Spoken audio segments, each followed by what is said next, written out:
Welcome to the Savage Gentleman Show. Oh my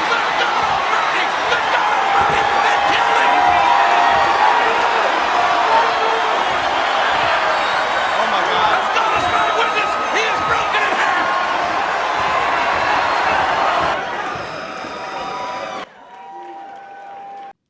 Logan Paxton, thanks for coming on the Savage Gentleman Show. Yes, sir. Thanks for having me on. So this is your second time on. Yes, sir. What do you think the improvement has been on the show from the first time you've been on it till now? Yeah, honestly, I think the way the everything's set up, I think the way the couches are set up, the way the tables is a little more sturdy, and then the mics. I think the mics is the biggest change for me this time. I think last time we're using some wood with some microphones on it, but now these things feel pretty solid.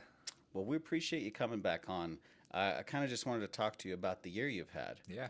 There's not a lot of people who can go on like a 5-fight win streak like you have. And I'm curious, what is the biggest lesson you've learned from the last year? Honestly, I think this year for me was all about arriving, showing up, doing everything right in order to get to each fight. It wasn't looking like each fight as a stopping place, but more of a place to bounce back and keep the momentum going and keep building on that success. I think a lot of times as fighters, we feel we love like the roller coaster, the highs, the lows. We get to that summit and then we want to take a little bit of time off. We feel like we earned it, but then I realized this is my lifestyle. This is my job. I didn't earn it until I'm at the very top. These are little pivoting points in my journey, but it's not the top. So I had to kind of adjust my mindset and realize I'm going to fight as much as possible. And if my body's healthy, then I still got work to do. Speaking of healthy bodies, I heard a rumor you used to wrestle at 230 pounds. Yeah. Is this correct? Oh, that's true. I was double the man, half the man now, but yeah, it's crazy. I used to lifting was my first love. I fell in love with lifting and adversely eating, so it kind of goes hand in hand. So I shot all the way up to 230 one time, and I was just lifting weights, wrestling, just a big old corn-fed boy. How do you feel now? Do you feel better at the weight you're at? And do you feel healthier walking around like this? Or do you feel like you're still cutting a lot to try and maintain? 'Cause what weight are you currently fighting at? So that's one key I think too to be able to fight consistently is also fighting at more of a natural weight class. I have seen my body kind of jump back up in numbers since I've been fighting so consistently because you do that yo-yo effect to where you're cutting down, you bounce back up to where now I'm fighting at welterweight when in the past I was fighting at lightweight a little more consistently. So now and even I even fought back up to middleweight. So technically I fought at 3 weight classes so far. I don't plan to go any higher. I don't fight at middleweight again, but I think welterweight's kind of my home for now and until I get to the UFC, this year, next year, around that time, I'll go back down to lightweight. Who got you into wrestling? Yeah, honestly, it's a funny story. I kind of joined football, all sports, kind of later in my life. In high school, I started playing freshman ball. I played lacrosse, just trying every sport I could to see what really fit. 'Cause I feel like nothing played basketball my whole life. Nothing quite seemed like me. And then one time when I was playing freshman, or I was going back out for my sophomore tryouts, and the coach of the wrestling team came out. I didn't know wrestling existed. Never heard of it. None of my family wrestled. No one really played sports besides my dad in college a little bit. And then he came out and said, "Hey, if you guys want to go to wrestling, it'll make you better at football." And I was like, "Oh, okay, cool. And I'll try it out." First day I showed up, I ended up painting like one of the varsity kids and like beating him. I was like, "Oh shit, I guess I'm pretty good at this." And I credit that to having 2 older brothers who would always pick on me. So and then eventually I got them back. So Yeah, I think that's kind of the same story with Ryan and Robin. yeah, They have 4 older brothers. I'll do And the it. most unfortunate part about them learning how to fight is not being able to beat them up anymore. Yeah. But it's a price you pay. Speaking of your dad, I heard he breaks down tape for you. Yeah. I don't know that a lot of fighters have that kind of relationship with a parent. So talk to us about what that's like. Yeah, no, it's actually I credit him to being one of my biggest supporters. Him, and my dad, and my mom, they both call me. They're my sponsor. So they're always calling me, checking up. But honestly, when I found wrestling, my dad was against it. He thought he was like, oh, play football. Like that's what that's more of a manly sport. He didn't even know about wrestling either. But then he started to see how good I was naturally, and how my first year I was going varsity. I was beating guys, and I was just because again I lacked lifting weight, so I was just strong, and I had brothers, so it just worked out. And he bought in. The minute he saw that this was my life, this is what I wanted, he bought all in. He took me all over the entire country. We traveled together everywhere. I don't think he missed one of my high school tournaments. I don't think he missed one of my college tournaments, and that's maybe one, to this day.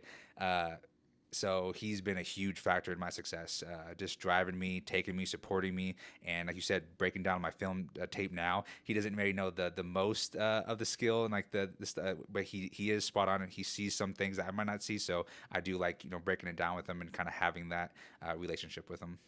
What's the best and worst part about working in construction? Honestly, the best part working construction is the pay. The worst part is working construction.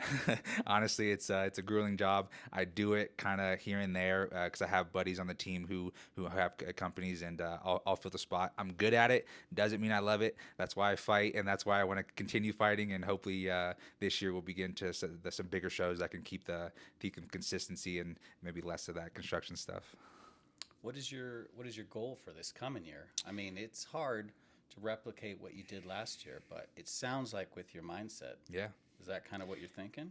In a sense, I think this year is more about strategy. Last year was about fight any swinging dick that comes along. That's what it's about. We're not saying no. We're No just homo. yeah.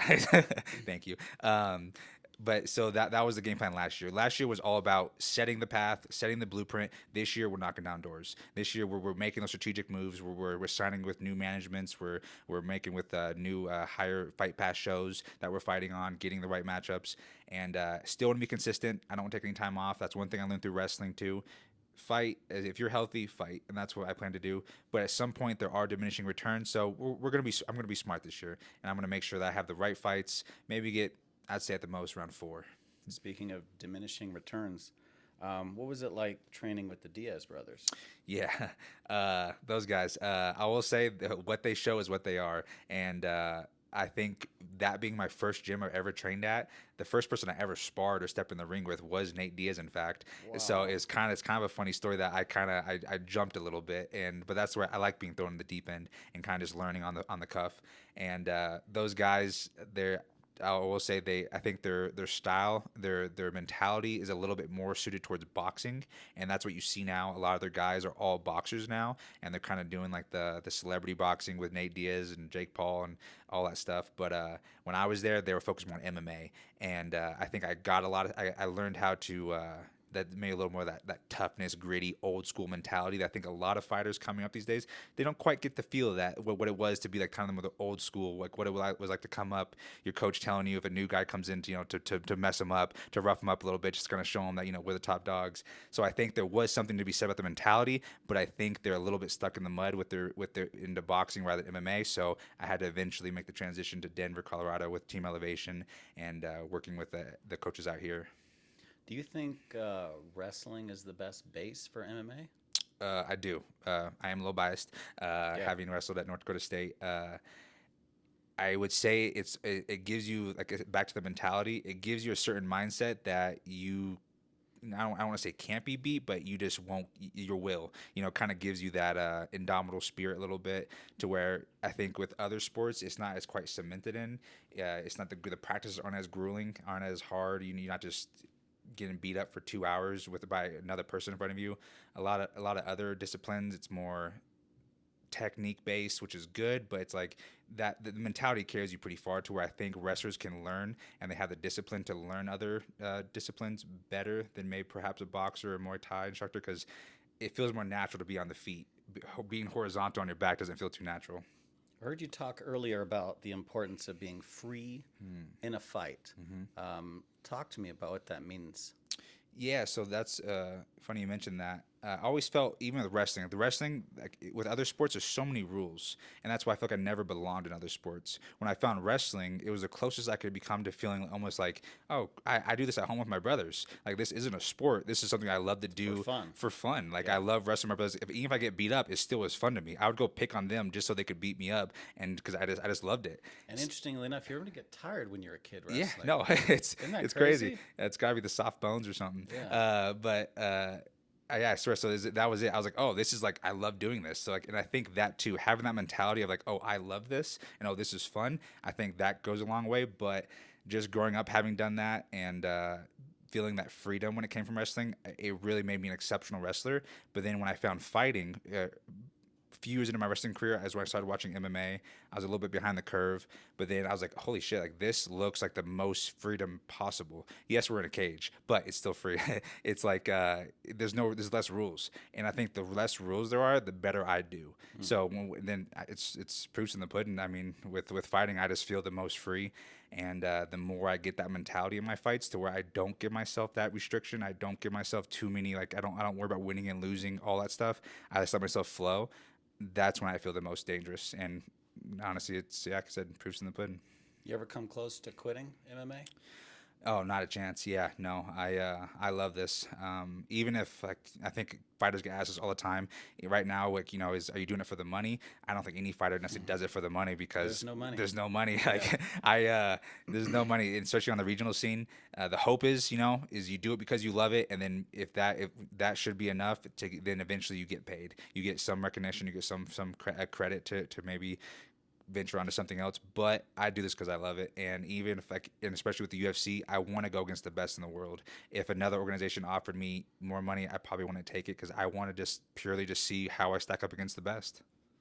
I see you're wearing a pretty cool T-shirt today. Yeah, Can we get a shot of that in the camera? yeah, not bad. Yeah, how about So I that? hear nicknames have to be given. You Mm, can't give them to yourself. yep. So how did you get your nickname? So I'll say that's 50-50. All So right, all right. so I'll say, the name being Logan Paxton. My whole life I've been compared to, Wolverine, Logan, and even since I was a kid, people would call me Wolverine and stuff like that. And I always thought it was cool, because obviously, I mean, He's the best of best the X Men, X-Men. best X Yeah, Men, without a doubt. without a doubt. Yeah. No one's gonna argue that fact. It's not Cyclops. No, it's Yeah. not. No, not by a long shot. Yeah. So I always thought it was cool, but it didn't feel like me. It felt like, okay, there's already a Wolverine, there's already a Logan. It's like I like it, but it just felt a little bit off. So I did do a little bit of a little bit of brainstorming, because I had a name in college, which was White Bear, and Okay. that was my wrestling nickname, and I thought that was pretty cool. But I was like, you know what, Wolverine just has a better ring to it. And when I moved out here, everyone on the team was calling me Wolverine just from the get go. So I was like, you know what, there's something there. And so, like I said, I started doing a little bit of brainstorming, and I was like, just saying Wolverine to myself, Wolverine, Warverine. And I was There you like, go. oh, war. And I was like, that sounds more badass. I just took a name and made it more badass. Yeah. So yeah, it stuck. And now, just be fair, people do call me Wolverine, so it worked out. Did you come from a big family? Do you have a lot of brothers and sisters? Um, Not necessarily. We actually were pretty tight knit, pretty remedial. I have one sister, older sister, and two older brothers, and then just my family. And honestly, we never really had big family parties, big family gatherings.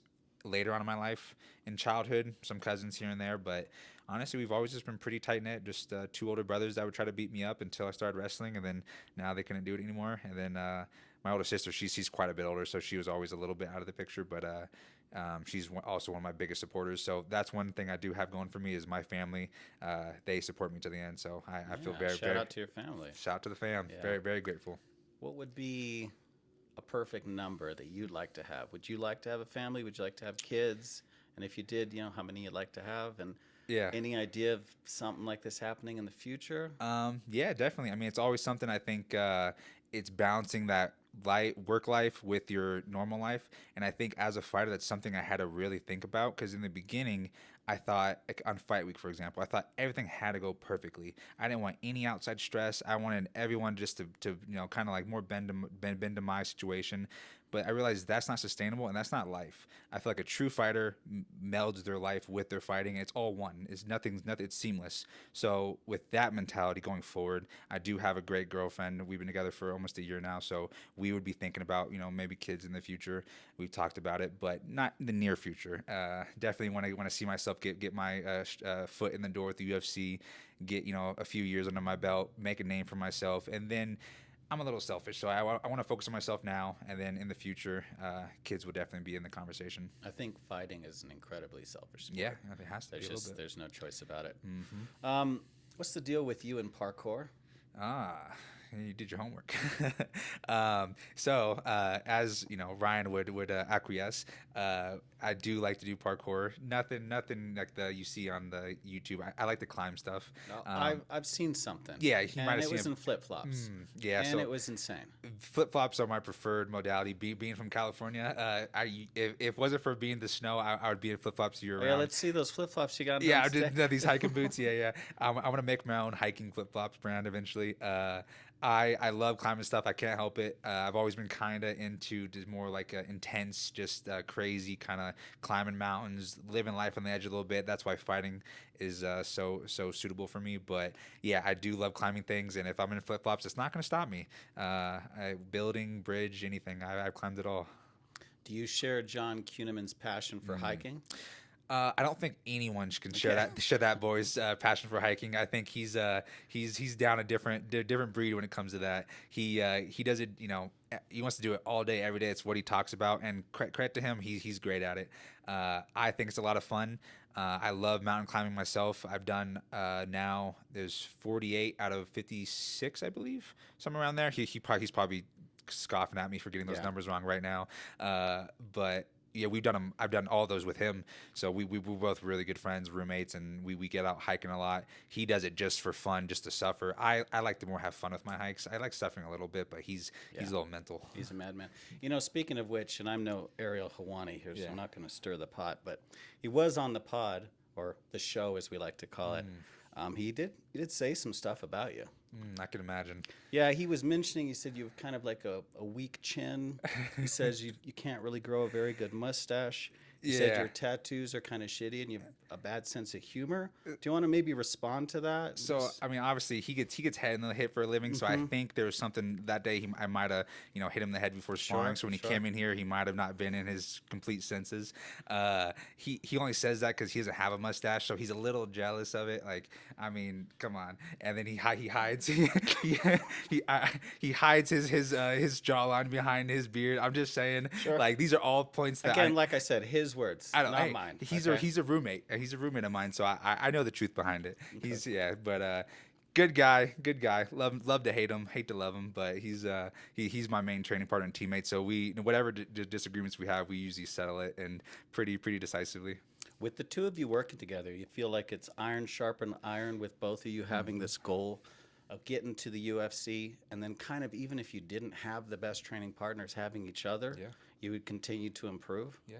Yeah, honestly, that's something I think every fighter looks for a few things, and they want to build, for lack of a better term, a tribe around them. You want to build a core group of solid people that you can trust, ride or die. I think you need at least one or two just training partners that you can any moment you can train with. You can get great work. You know that they have your back. You need one or two great coaches, which we have in Ryan, which we have in Robin. But with me and John, I think it's special. We both have the same goal. We want the UFC or bust, and we're both in that same place. I think he's 9-0. I'm 8-1, so we're around the same kind of fight numbers.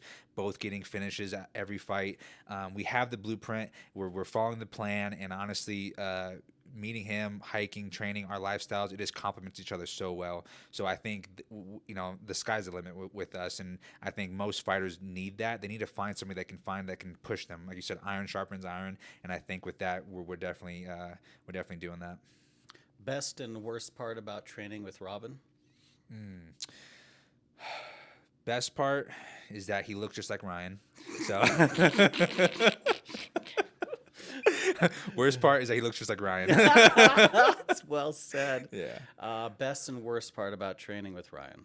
Okay, I guess I already shot that one, so I can't use it back. Honestly, best part of training with Ryan is that he's always down. He always shows up, and he's always willing to give me his time and his complete leadership. So honestly, where I am now is highly contributed to that man. So I'm very appreciative.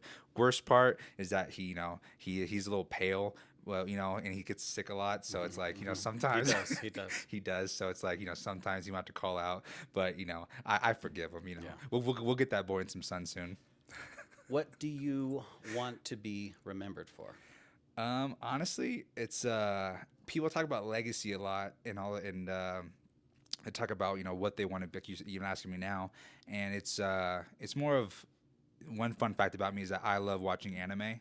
It's my preferred It's thing. interesting. That was my next question here. See, So fire away. I'm segueing. I love watching anime since I was a little kid, and still am at heart. Honestly, what I see in that, like, that's where I get most of my motivation from. I watch anime on Fight Week and all that stuff. I'm not a weeb or a weeboo, whatever people call it, but I do digest. Um, No cosplaying though. no cosplaying. Okay. That my brother Okay. does, but Okay. I just cosplay as a fighter. But that the what I see in there, like this, that what I feel from it, like I want to be like when I see those like fighters in anime, I'm like, okay, they are doing it just purely to be the best for themselves, and that's what I want to be. I just want to be when I'm done fighting, I want to be like I was the best version of myself that I could have been, not just as a fighter, but as a person, as just all well rounded. I think it all is encompassing. I think a lot of times we think success in fighting is success in life.